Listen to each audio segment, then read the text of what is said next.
Welcome to my chambers. President Trump has had a very difficult 7 days in May. It began last week with his summary firing of James Comey as the director of the FBI. Did he fire Director Comey because the director refused to interfere with an investigation of General Michael Flynn? That's the $64,000 question for which everyone wants an answer.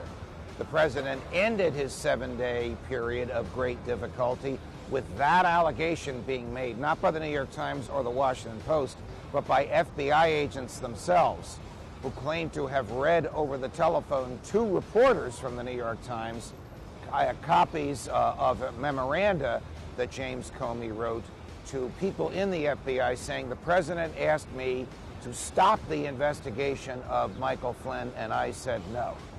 Of course, we know how that story ends up. He got fired. Is there an obstruction of justice? Is there an impermissible interference? Can the president do this? Can the president fire? These are all questions that remain to be seen. We know he can fire the FBI director for any reason or no reason. He cannot stop a criminal investigation once it starts. If he doesn't want the person to be charged or indicted, he can pardon the person. That, of course, takes the heat off the FBI and puts it on him.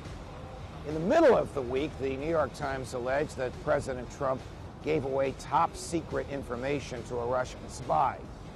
Not an ordinary everyday Russian spy, but the Russian ambassador to the United States, who was well known to our intelligence community to be a Russian spy, met with the president in the Oval Office, and the president told him some secrets that had been passed on to American intelligence from Israeli intelligence. The American interests and the Israeli interests in Syria, where these secrets generated, are not the same.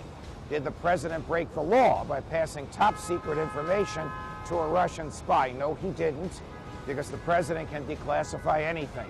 He can declassify it by whispering it into somebody's ear, which declassifies top secret information just for that person, or he can declassify it permanently by making it public. He did not make this public, but he did tell the Russians about it. Where does all this end up? I don't think it's going to dislodge Donald Trump's presidency at all, but it does feed the Democrats' narrative that this president is so different, he needs to be monitored and investigated. Do we really want that? Wasn't he elected to govern? Welcome to my chambers. Fight the good fight.